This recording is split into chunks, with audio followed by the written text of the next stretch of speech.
Кыргызстандагы негизги көйгөйлөрдүн бири бул жумушсуздук. Учурда миллионго чукул мекендештерибиз жумуш издеп чет өлкөдө тентип жүрсө, миңдеген жумушсуздар жол жээгиндеги кул базарларда турат. Бирок ошол эле учурда миңдеген кытайлар жана башка улуттун өкүлдөрү Кыргызстанга иштегени келип жатышат. Былтыркы жылы эле өкмөт тарабынан чет элдиктердин иштөөсүнө 14 000 квота берилиптир. Ар бир чет өлкөлүк бизде иштеш үчүн 2 000 сомдон 4 000 сомго чейин төлөп, жылына мамлекеттин казынасына чет жактан келгендерден 50 миллион сомго чукул каражат түшөт экен. Уруксат берүүнүн баасын 40 000 сомго чейин жогорулатуу демилгесин депутат Зиядин Жамалдинов көтөрүп чыкты. Бул бир жагынан казынанын киреше бөлүгүн көбөйтсө, бир жагынан чет өлкөлүктөрдү тескөөгө алууга шарт түзөт дейт эл өкүлү. Лю Бежун Кытайдан Кыргызстанга келип иштегенине 10 жылдан ашып калды. Бишкектеги базарлардын биринде соода кылат. Чет элдик жарандарга карата киргизилип жаткан мындай тартипти бир четинен колдойт. Анткени Кыргызстанга келип иштеш үчүн уруксат алууга иш жүзүндө 4 000 сом делип келсе, чындыгында ал акчанын суммасы кээде 15-20 000 сомго чейин көтөрүлөт. Мы просто документы сделали, короче, 1 год $2000 почти. А еще налог мы сейчас за один человек 15 000 сом. Еще соцфон где-то 500 сом. Вот так сейчас. Парламенттин эл аралык иштер, коргоо жана коопсуздук боюнча комитети тышкы миграция жөнүндөгү мыйзамга сунушталган өзгөртүүлөрдү жактырган болчу. Документтин авторлорунун бири Өнүгүү прогресс фракциясынан депутат Зиядин Жамалдинов билдиргендей, анда чет элдиктердин Кыргызстанда иштөөсүнө уруксат берүү тартиби камтылган. Ага ылайык чет өлкөлүк жарандарга иштөөсү үчүн уруксат берүү жараяны 2 000 – 4 000 сом болсо, аны 40 000 сомго чейин көтөрүүнү сунуштаган. Биз ошол сумманы ошол чет элдин жарандары 40 000ден жогору төлөсүн деп мыйзам киргиздик эле да. Демек ал балким 50 000 болушу мүмкүн, же 40 000ден жогору да, мынча айтканда, бул жылына да бул. Бүгүнкү күндө ошол квота негизинде 50 миллион эле акча каражат түшөт экен бюджетке. Эгерде биздин мыйзам өтүп калганда бюджетке 500 миллион акча каражат түшөт эле. Мына бүгүнкү күндө бюджетте каражат тарчыс болуп атат. Ошол эле мезгилде биз бул мыйзамдарды өткөзө албай жатабыз да. Зиядин Жамалдиновдун бул демилгесин өкмөт да колдоп, чет өлкөлүк жарандардын жумушка уруксат берүү суммасын алгач 15 000ге чейин көтөрүүнү сунушташкан. Эти фирмы не смогут оплатить по 40 000 сом за каждого иностранного работника. В связи с этим было бы рассмотреть вопрос до 15 000 сом поднятия взимания платы за госуслугу. Эл өкүлү Зиядин Жамалдинов сунушталып жаткан жаңы өзгөртүүлөр бул тармактагы коррупцияга дагы чекит коет эле дейт. 2010 жылдары мага ошол чет элдиктерден кайрылган. Себеби дегенде ошолор дагы ошол уруксатты алыш үчүн ошол мамлекетке ошол 2 000, 4 000 же 20 000 акчаны төлөп туруп, үстүнө ошол уруксат берген кишилерге $1000 пара берип жүргөнүнө келип айтышкан бизге. Ошондуктан эгерде ошол биз $1000 пара бергенден көрө ошол $1000 биз өкмөткө төлөгөнү жакшы эмес беле, өкмөтүңөргө дагы акча болбойт беле деген ошол чет элдик жарандардын айткан сөздөрү бар. Ошолордун кайрылуулары болгон. Мына бүгүнкү күндө ошондой коррупция бүгүнкү күндө ошол тармактарда дагы эле жүрүп жатат да. Ошондуктан ошол коррупцияга кеткен акчалар ушул мамлекеттик бюджетке түшсүн. Бирок Зиядин Жамалдинов сунуштаган мыйзам долбоорун эл өкүлдөрүнүн 44-ү колдоп, 67-си каршы добуш берген.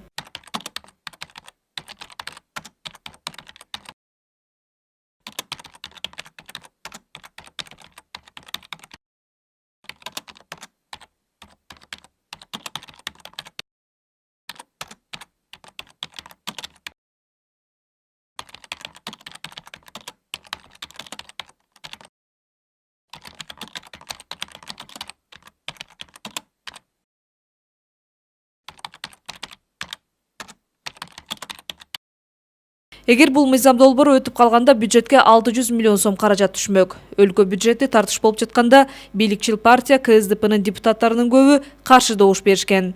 Алардын келтирген жүйөсү чет жерден келген инвесторлорду коркутуп алышыбыз мүмкүн дейт.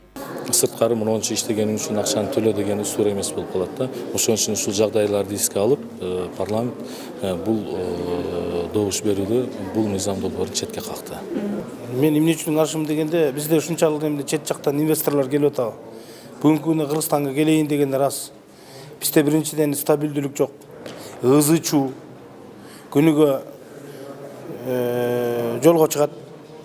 же болбосо кыйкыр көкүрөк, мына мен көп эле инвесторлор менен сүйлөшөм, силерде стабилдүүлүк болобу, болсо келип иштейли деген ойлор бар. Буга чейин өкмөт башчысы болуп иштеген учурда депутат Өмүрбек Бабанов дагы Кыргызстандын экономикасын көтөрүүгө бардык аракеттер жумуш алышы керек деп келген. Өзгөчө өлкөнүн бюджетинин киреше бөлүгүн көтөрүү негизги милдеттер деп айтканы бар. Многие депутаты об этом заявляли, многие политологи заявляли, какие риски существуют по исполнению бюджета. Мы 2 раза вносили в ЖВП Кеңеш изменения в бюджет по увеличению, это было связано с увеличением доходной части нашего бюджета. Бирок бүгүнкү күндө айрым эл өкүлдөрү бюджетте эмес, коопсуздукту ойлонушубуз керек деп отурушат. Бир гана мамлекеттин мындай темасына, башка мамлекеттин темасына караганда, ал жакта саясий жагынан карап чыгыш керек да. А бюджетти ойлобуш керек, коопсуздукту ойлошубуз керек. Башка нерселерди ойлош керек. Кыргызстанга келип иштеп жаткан чет элдик жарандардын көбү соода, тамак аш тармактарына тартылган. Эл өкүлү Акылбек Жапаров бул тармактарда биздин жарандар иштесе жакшы болот эле дейт. Бир нерсени билишибиз керек, бөлөк жактан келген чет жарандыктар патент менен жумуш иштебеш керек. Анан биздин жарандар иштей эле турган жерде алар жумуш орунду албаш керек. Соода тармагында, тамак аш тармагында, курулуш тармагында айтор биздин жумушчу орундарга алар келбеш керек. Эгерде келе турган болсо, анда алар 40 000 болобу, 50 000 болобу, ал миграция комитети эсептеп чыгыш керек. Бөлөк жаңы орун түзгөнгө өзүнүн салымын кошуш керек да. Анда ушул эркинде взносту киргизип койсо деле жаман болбойт деп эсептейм. Чет жерден келип иштеп жаткан жарандардын көбү Кыргызстанда жакшы киреше таап жатышат. Андыктан аларга иш берүүдө уруксат үчүн 40 000 чейин көтөрүлсө, бюджетке бир топ эле кошумча каражат түшмөк дешет эксперттер. Сырттан келген жарандар, башка мамлекеттин жарандары биздин мамлекетке келип, ишкердик кылып, көптөгөн киреше таап атышат. 2004 деген уруксат берген, бул деген абдан аз сумма деп ойлойм. Себебинде эгерде салыштырып отурган болсок, бүтүндөй келгендердин бардыгы эле ишкерлик менен аракеттенет. Турциядан келсе, Кытайдан келген, көбүнчө коңшу мамлекеттерден келген бардыгы эле бизге кара жумуш эмес, а именно бизнес чөйрөсүндө жашашат да. Ошол себептен алар үчүн андай акча аз суммада болуп эсептелет. Бул бир жагынан. Экинчи жагынан, эгерде ошончолук уруксат документтердин бардыгы арзан болсо, анда жоопкерчилик дагы арзан болот да, азая түшөт да. Ошол себептен алардын жоопкерчилигин көтөрүш үчүн, экинчиден бюджеттен киреше тармагын толтуруш үчүн ошондой чара колдонсо туура болот деп ойлойм. Эксперттердин баамында аталган мыйзам долбоорунун өтпөй калышында кээ бир эл өкүлдөрүнүн өздөрүнүн кызыкчылыгы болушу мүмкүн.